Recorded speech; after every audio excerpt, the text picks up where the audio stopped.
on to more important wacky stuff. Our media, unfortunately, here in the U.S. has been beating the war drums against Iran.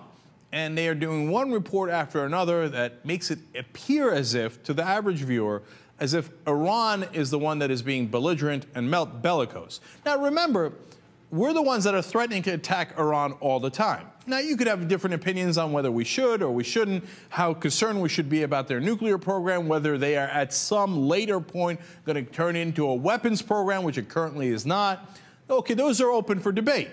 But it's obvious that we're the ones threatening them. Iran did not start this. I mean, that's just a fact, right?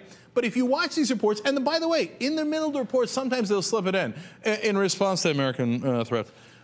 But the overall feeling these reports leave you with, like, oh my God, Iran's going to attack us at any moment.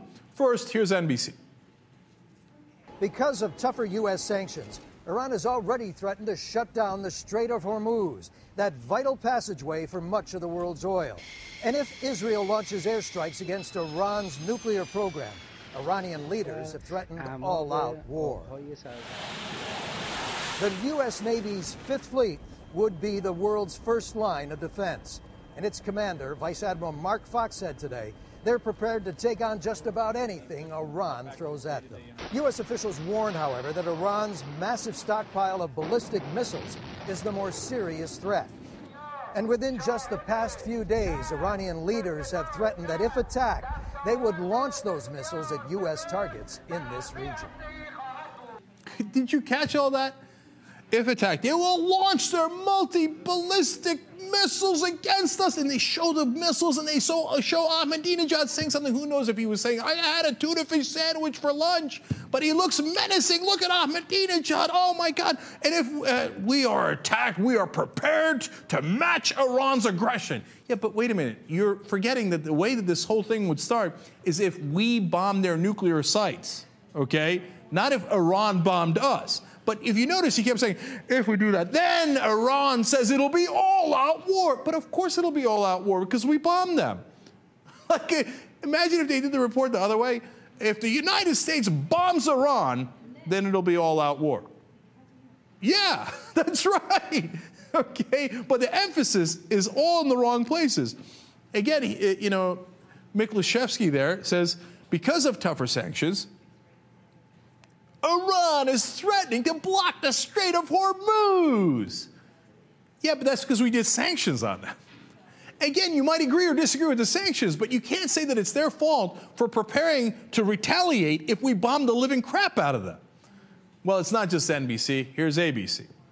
The evidence of a kind of shadow war now being waged by Iran around the world. Tonight, Israeli and Jewish facilities everywhere, including here in the U.S., are on heightened alert. Overseas, today, 3 U.S. warships defied Iranian threats and entered the vital oil gateway, the Strait of Hormuz. And it appears to be hit squad versus hit squad, with the FBI telling ABC News tonight it is worried the violence could spill over to the U.S. Israeli diplomatic facilities and Jewish places of worship in at least 10 U.S. cities have been told they could be targets, following what appears to be the increasingly violent series of attacks by Iran in apparent retaliation for the assassination of 5 Iranian scientists. We are concerned about use of international terrorism by Iran or by anybody else against Israel or against any other innocents, and about a spike in the number of incidents that we've seen.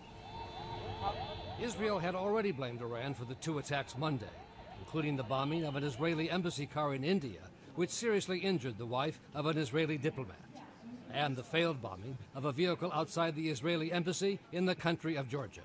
I think Iran is not only retaliating for the embarrassment of having its nuclear scientists killed in its own capital, but it's also sending Israel a message that if Israel bombs Iran's nuclear facilities, Iran can retaliate around the world through its terrorist network. Now, get a load of the tricks in there, right? First of all, they show the pictures of the bombings. They say Israel says that this is Iran. Now, do they have evidence that it was Iran that did the bombings in Georgia, India, etc.? Not necessarily, but we take Israel's word for it. And you know what? I don't think that's an outlandish theory, but you should make that a little bit clearer. But much more importantly, they show you all those pictures and the bombings, and then they say, the wife of the diplomat was injured, etc. But what they don't show you is what they mention in passing again, in retaliation for killing their scientists. But wait a minute. I don't know if it was Israel or the United States, but whoever it was struck the Iranians first, killed a number of civilian Iranian scientists, murdered them. In two different instances, they also killed their wife. In one of the instances, they killed them in front of their kids' kindergarten. Now, do you see pictures of dead bodies in front of kindergartens? Do you see, and a civilian scientist who was working at a university's wife and himself slaughtered in front of their own kids? No, you don't see that. You just see her in retaliation for killing them. Oh, look at the bombings Iran has done. Now, I'm not saying either side is innocent on this, and you'd have to have more evidence to figure out who exactly killed the Iranian scientists and who exactly went after the Israeli diplomats. But show it fair, show both sides instead of doing this warmongering. And then the more important part is in the beginning, did you hear, they could strike us. Oh my God, it's coming. They could be here, they could be in the malls, they could be hitting places of worship. And this is the exact same kind of thing, and Glenn Greenwald points this out, even points to old articles right before the Iraq War, where he talks about, or they said, Saddam Hussein, in retaliation for what we do, could do bombings inside the United States. We have to attack him right away, which, by the way, is so counterintuitive. Well, if he's going to do bombings inside the U.S. in retaliation, then maybe we shouldn't attack him for no reason. But of course, that's long gone because we're in the middle of warmongering. Same thing is happening with Iran, but this is the best part. So Glenn went to ABC's website to see what evidence they had on these imminent attacks inside the United States by Iran. Here's what he found. Quote, federal officials told ABC News that there is so far no specific intelligence of any threat to Israeli interests in the U.S.